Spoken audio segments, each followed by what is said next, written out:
कोई रॉयल जिंदगी जीता है, ऊंची ऊंची इमारतें, शाही जिंदगी, लेकिन समंदर के बीचों बीच द वर्ल्ड प्रोजेक्ट क्यों दुबई के गले की फांस बन गया है। आज ब्रेन बिल्डर आपको इसी के बारे में बताने जा रहा है। नमस्कार दोस्तों, आपके साथ मैं हूं आपकी होस्ट एंड दोस्त अनीता। तो चलिए वीडियो शुरू करते हैं। साल 2003 जब दुबई के शेख ने समंदर में दी वर्ल्ड प्रोजेक्ट शुरू किया था। समंदर में 300 आइलैंड वाला ये प्रोजेक्ट दुनिया के नक्शे की ही तरह था, जिनमें शानदार विला, होटल्स और बीच रिजॉर्ट के साथ साथ वो सब बनाया जाना था जिसका अंदाजा लगाना भी हम सब के लिए मुश्किल है। इसका इस तरह से प्रचार किया गया था कि दुनिया के बड़े बड़े लोग, बॉलीवुड के फिल्मी सितारे और नामी गिरामी लोग इस प्रोजेक्ट की तरफ खींचे चले आए। लेकिन इस प्रोजेक्ट के कंप्लीट होने के बाद भी आज तक ये 300 आइलैंड समंदर में वीरान पड़े हैं। दोस्तों, सब जानते हैं कि शेख शाही जिंदगी जीते हैं और दुबई के शेख मोहम्मद बिन रशीद अल मक्तूम ने दुबई में वो कुछ कर दिखाया है जिसकी मिसाल पूरी दुनिया में दी जाती है। दोस्तों, आज से 30 साल पहले दुबई में सिर्फ एक बिल्डिंग थी जिसको दुबई वर्ल्ड ट्रेड सेंटर कहा जाता है, लेकिन उसके बाद दुबई में इस तरह से कंस्ट्रक्शन हुई कि दुबई की सूरत ही बदल गई। दोस्तों, एक वक्त पर दुबई अपने 100% तेल पर निर्भर था। आज दुबई सिर्फ 3% ऑयल पर डिपेंडेंट है। दुनिया की सबसे ऊंची बिल्डिंग बुर्ज खलीफा भी यही है। इसके अलावा आखिरी 7 स्टार होटल बुर्ज अल अरब तक दुबई का कोना कोना वर्ल्ड क्लास लग्जरी फैसिलिटी से भरा हुआ है। जब दुबई के पास बड़े बड़े प्रोजेक्ट बनाने के लिए जमीन कम हुई तो शेख ने समंदर में नए प्रोजेक्ट लॉन्च किए। ये बात है साल 2001 की, जब दुबई पहले ही बुर्ज अल अरब बनाकर टूरिज्म को अपनी तरफ लाने में कामयाब रहा था। दुबई के बीच काफी फेमस हो गए थे। बात यहाँ तक पहुँच गई कि दुबई के पास बीचेस की जगह कम पड़ गई। अब दुबई के 70 किलोमीटर लंबी कोस्ट लाइन को बढ़ाने का वक्त था। शुरू में प्लान था कि दुबई के समंदर में 3 आर्टिफिशियल आइलैंड बनाए जाएंगे, जिनको जब आसमान से देखा जाएगा तो उनकी शक्ल पाम के पेड़ की तरह नजर आएगी। इनको नाम दिया गया पाम जेबल अली, पाम जुमेरा और पाम डेरा। 2001 में सबसे पहले पाम जुमेरा पर काम शुरू हुआ, क्योंकि ये प्लान किए गए आइलैंड में सबसे छोटा था। कोस्ट लाइन बढ़ाने का ये आइलैंड दुबई के शेख को इतना पसंद आ गया कि पाम जुमेरा के बने बिना ही पाम डेरा और पाम जेबल अली पर काम शुरू कर दिया गया। इन 3 प्रोजेक्ट की तरह एक और प्रोजेक्ट था जो देखते ही देखते दुनिया में फेमस हो गया। ये प्रोजेक्ट दी वर्ल्ड के नाम से लॉन्च हुआ, जिनमें 300 छोटे आइलैंड मौजूद थे।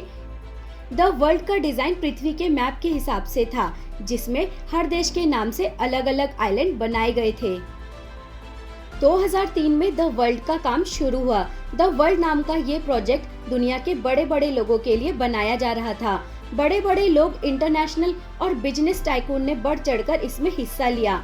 यहाँ छोटे से छोटे आइलैंड की कीमत 112 करोड़ रुपए थी और बड़े आइलैंड की कीमत करीब 375 करोड़ रुपए रखी गई।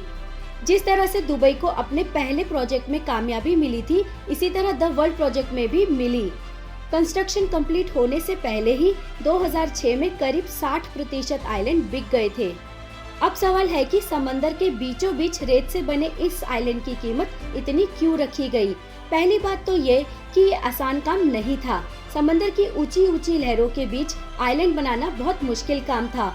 सिर्फ एक आइलैंड बनाने में इतनी रेत का इस्तेमाल हुआ कि उससे एक पूरा क्रिकेट स्टेडियम जमीन से लेकर उसकी छत तक भरा जा सकता था।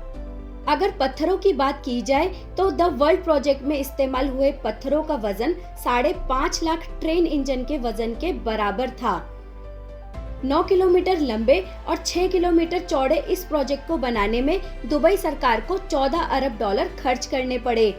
इस रकम में दुबई 9 बुर्ज खलीफा या फिर 14 बुर्ज अल अरब जैसे 7 स्टार होटल बनाए जा सकते थे।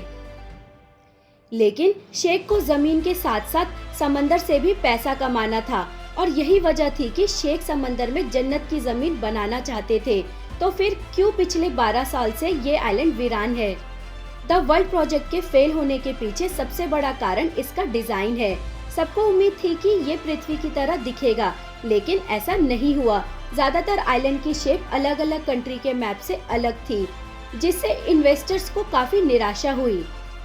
2008 में द वर्ल्ड की लॉन्चिंग डेट रखी गई। इसमें पूरे दुबई को फायरवर्क से चमका दिया गया।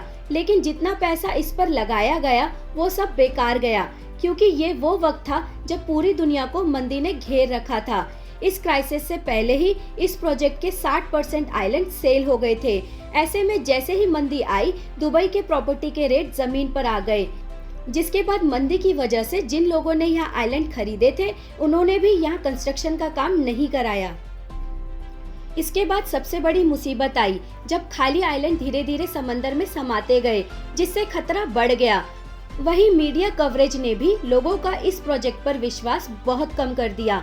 इसका असर ये हुआ कि मंदी खत्म होने के बाद दुबई के बाकी प्रोजेक्ट में तो उछाल आया, लेकिन द वर्ल्ड प्रोजेक्ट में किसी ने दिलचस्पी नहीं ली, जिसके बाद दुबई सरकार ने इन सभी प्रोजेक्ट पर काम रोक दिया।